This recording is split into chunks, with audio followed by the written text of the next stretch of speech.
Hi, and thank you so much for joining me as we continue with our study of Daniel chapter 9, verses 24 through 27. So we're still actually on verse 26, and this time we're going to examine the flood. So, as I've mentioned before, there's so many moving parts to this that unfortunately I can't put it all in one video because it would be a bit overwhelming. So that's why it's all being broken down bit by bit. Okay, so let's get started. So in Daniel chapter 9, verse 26, it says, "And after 62 weeks shall Messiah be cut off, but not for himself. And the people of the prince that shall come shall destroy the city and the sanctuary. And the end thereof shall be with a flood. And unto the end of war desolations are determined." So already, as you can see, we're going to examine "and the end thereof shall be with the flood." As usual, we're going to look at two key elements just like we did before. It's talking about what? The end, and it's also talking about the flood. So this is very important in breaking down and understanding what's going on. When we examine the verse "and the end thereof shall be with the flood," remember from the previous video in part 4, we were looking at Daniel chapter 11. And so we're going to still continue in the context of Daniel chapter 11. This verse is still in the same context as the previous verse concerning the prince that shall come. Or in other words, it's pointing you to Daniel chapter 11. And so all the details and the information and your answers are going to be found in Daniel chapter 11. And the context is still addressing the last days, the end times, the appointed time. So that's the context of the time that we're dealing with. So when you're looking at this verse, "and the end therefore shall come with a flood," you want to remember those things. Remember that it's still dealing with the prince that shall come. Remember that it's in Daniel, referencing Daniel chapter 11, and that this is all transpiring at the end of time, at the appointed time, in the last days. All right, so let's continue. So you first want to ask yourself, this flood, is this flood a literal flood? Sometimes the Bible will mention a flood and it could actually be a literal flood. Other times the Bible mentions a flood and it's symbolic or it represents something else. So we need to first understand which one is it talking about. So what we need to do is go back to the Hebrew. So it looks like the Hebrew word is shatef. And for shatef, it's being defined as a flood or an outburst or an overflowing. So the answer is going to be overflowing, and I'll show you why that is. What I recommend is make sure you at least read Daniel chapter 11.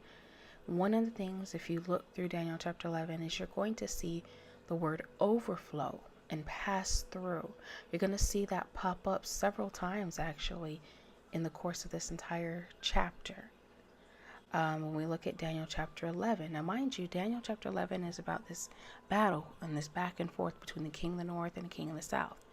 But in Daniel 11, we're going backwards in time a little bit.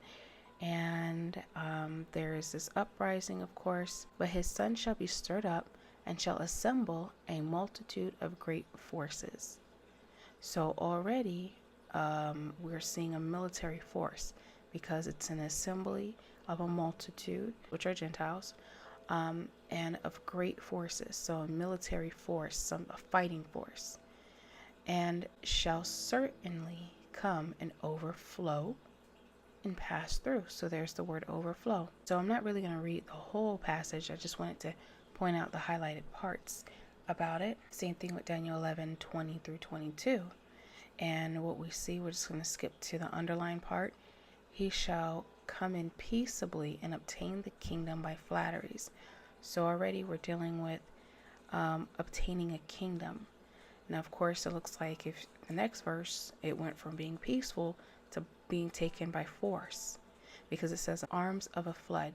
So already the arms of a flood, what we're dealing with yet again is force, power, strength. Now it says flood, but if we keep going, it says, "And with the arms of a flood shall they be overflown before him." And what do we see? The word overflowing. So already we're talking about obtaining a kingdom first through peace and then by force. If we look at Daniel 11 verse 26, it says, and his army shall overflow. So already we're back to the word overflow again. And what do we see? An army, a military force. And then lastly, we're going to go to Daniel 11:40 through 45.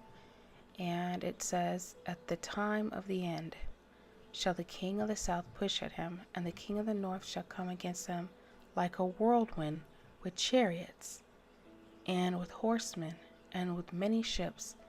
And he shall enter into the countries, and shall overflow and pass over.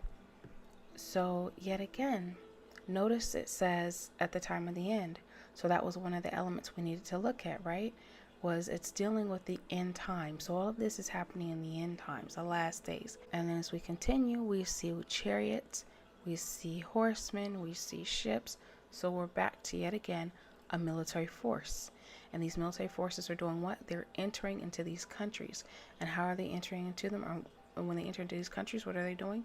They're overflowing them, and they're passing over them like water. The way water just rushes over, rushing water comes in and rushes over, and it goes through. So basically the meaning of flood, when we keep it in context, the flood represents a military force. And so if we were to translate that verse, which this one is a little awkward in translating, you kind of just have to know what flood means and then understand the context of it. So I can't exactly translate it by just replacing the word, but more so just the theme and what it's ultimately saying is that there will be wars in the end. So it's talking about the end times, and in the end time, the prince that shall come is going to sweep through many of these countries with his overwhelmingly powerful army that basically sweeps through these countries like a flood, and his army will overflow and pass through. They are going to be fluid, they're going to be powerful, and they're just sweeping through. All right, thank you so much, and take care.